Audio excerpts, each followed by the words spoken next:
जय हिंद साथियों।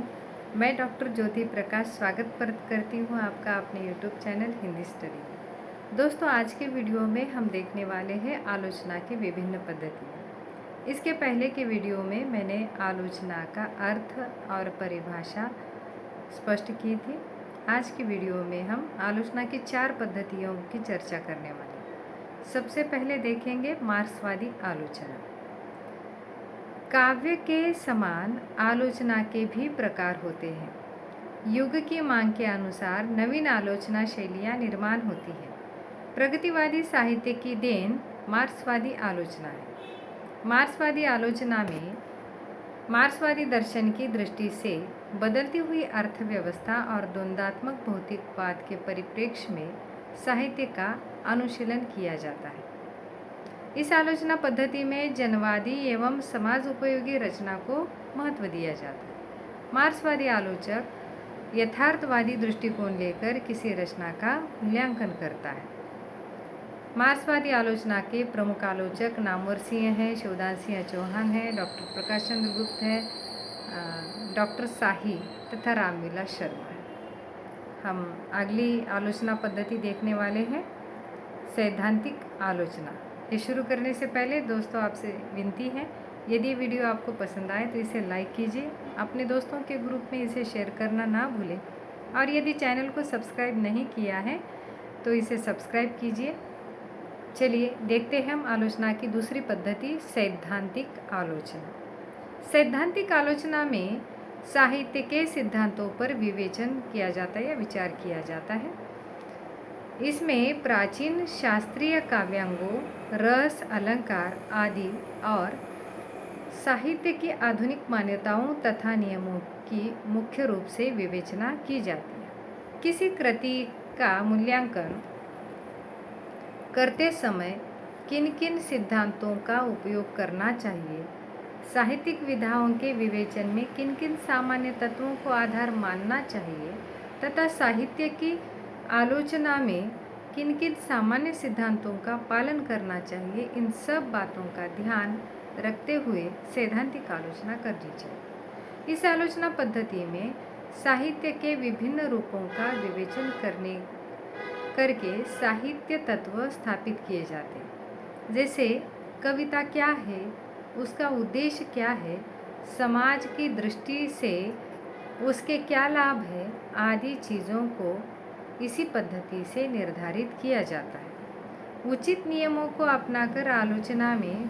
प्रवृत्त होना और सिद्धांतों के आधार पर निर्णय लेना सैद्धांतिक आलोचना कहलाता है। इसकी परिभाषा भी यहाँ पर दी है। एक ही प्रकार के बहुत सी कृतियों को आधार बनाकर जब कुछ सिद्धांत निश्चित कर लिए जाते हैं और फिर उन्हीं के आधार पर आलोचना का कार्य प्रारंभ किया जाता है, तब उसे सैद्धांतिक आलोचना कहते हैं। आलोचना की अगली पद्धति है ऐतिहासिक आलोचना। ऐतिहासिक आलोचना, इसे ऐतिहासिक आलोचनात्मक पद्धति या उच्च आलोचना के रूप में भी जाना जाता है।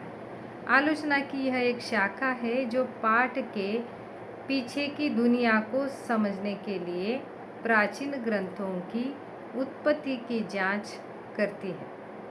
पाठ अर्थात जो मूल रचना हम पढ़ने वाले हैं उसके बारे में, पाठ के पीछे की दुनिया अर्थात उस रचना की पृष्ठभूमि में किस समय का चित्रण आया है, किस युग का चित्रण आया है, आदि सारी परिस्थितियों का अध्ययन, प्राचीन ग्रंथों की उत्पत्ति की जांच, इन सब के आधार पर की जाती है। किसी भी सामग्री की वैज्ञानिकता की परख करना या उसके स्रोतों की विशेषता को जांचना, इस प्रक्रिया को ही ऐतिहासिक आलोचना कहा जाता है।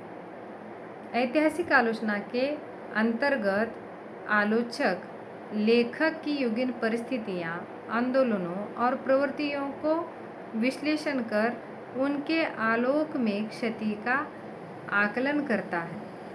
एक प्राचीन पाठ प्राचीन अतीत के पुनर्निर्माण के लिए एक दस्तावेज या रिकॉर्ड या स्रोत के रूप में भी कार्य कर सकता है। जो ऐतिहासिक आलोचक के लिए मुख्य रुचि के रूप में भी काम कर सकता है। जहाँ ऐतिहासिक जांच उपलब्ध नहीं थी, ऐतिहासिक आलोचना दार्शनिक और धार्मिक व्यवस्था पर आधारित थी। ऐतिहासिक आलोचना 17वीं सदी में शुरू हुई और 19वीं और 20वीं सदी में इसे लोकप्रियता या पहचान मिली। ऐतिहासिक आलोचना प्रणाली वह आलोचना प्रणाली है जिसमें किसी कृति का मूल्यांकन उसकी ऐतिहासिकता के आधार पर किया जाता है। इस आलोचना पद्धति में समकालीन या पूर्ववर्ती इतिहास का आश्रय लिया जाता है। ऐतिहासिक आलोचक ग्रंथों की तुलना उसी समय के आसपास लिखे गए अन्य ग्रंथों से करते हैं। आलोचना की अगली पद्धति है तुलनात्मक आलोचना। समीक्षा की अन्य पद्धतियाँ जहाँ रचनाकार की रचना का ही विश्लेषण करके रह जाती है, वहीं तुलनात्मक आलोचना रचनाकार और उसकी रचना को अन्य साहित्यकारों के सादृश्य में रखकर, अर्थात उससे तुलना करते हुए सामने रखकर उसकी वास्तविक महत्ता का पूर्णतः प्रस्फुटन कर देती है। दो रचनाओं के परस्पर तुलनात्मक मूल्यांकन को ही तुलनात्मक आलोचना कहा जाता है। ये बहुत सर्वसामान्य उसकी व्याख्या हो गई कि दो रचनाओं के परस्पर तुलनात्मक मूल्यांकन को ही तुलनात्मक आलोचना कहा जाता है। यह तुलना किसी एक ही रचनाकार की दो कृतियों की, यहाँ प्रतियाँ नहीं हैं, दो कृतियों की या तो बिना कवियों की भिन्न भिन्न रचनाओं की हो सकती है, यानी रचनाकार की दो रचनाओं की हो सकती है, या फिर दो अलग अलग कवियों की हो सकती है। यहाँ पर प्रिंट मिस्टेक है थोड़ी। तुलनात्मक आलोचना के लिए आलोच्य रचनाओं में विषय वस्तु, अभिव्यंजना शैली एवं शिल्प आदि किसी एक तत्व में समानता होनी चाहिए। यानी जिस रचना से हम किसी एक रचना की तुलना कर रहे हैं, या आलोचक जब दो कृतियों की तुलना करते हुए आलोचना करता है, तो उसमें कहीं ना कहीं समानता होनी चाहिए दो रचनाओं में। विषय वस्तु की समानता होनी चाहिए, या शैली की समानता होनी चाहिए, या शिल्प की समानता। जहाँ पर ये समान एक तत्व मिल जाता है, उसी के आधार पर आलोचक तुलना करता है। जैसे तुलसी और सूरदास के काव्य की तुलना भक्ति के आधार पर की जा सकती है। यानी दोनों कवियों के रचनाओं का आधार क्या है, तो भक्ति यह आधार है। इन दोनों कवियों का मुख्य विषय भक्ति है। इसी प्रकार छायावाद के कवियों में प्रसाद और पंत में तुलना हो सकती है। हिंदी में तुलनात्मक आलोचना करने का श्रेय पद्मश्री शर्मा को है। इनके बाद रीतिकालीन कवि देव और बिहारी की रचनाओं का तुलनात्मक अध्ययन मिश्र बंधुओं ने किया। आधुनिक युग में स्वास्थ्य सिद्धांतों के आधार पर तुलनात्मक आलोचना कम ही दिखाई देती है। वर्तमान समय में दो रचनाओं की समानता को ध्यान में रखकर तुलनात्मक आलोचना की जाती है। इस आलोचना का उत्तरोत्तर विकास हो रहा है। इतना ही नहीं, वर्तमान काल में तो देश कालातीत रचनाओं जैसे हिंदी के कवि निराला तथा बंगला कवि नजरुल इस्लाम की रचनाओं एवं बंकिम चंद्र और भारतेंदु आदि की भी रचनाओं की तुलनात्मक आलोचना की जा चुकी है। तुलनात्मक आलोचना के कुछ दोष भी हैं। वह दोष इस प्रकार है। सबसे बड़ा दोष है कि कोई भी आलोचक सही अर्थ में निष्पक्ष नहीं रह सकता। तटस्थ रहना अत्यंत कठिन कार्य होता है। दूसरा दोष है इस पद्धति का कि तुलनात्मक आलोचना का निश्चित कोई मानदंड नहीं। इस प्रकार दोस्तों,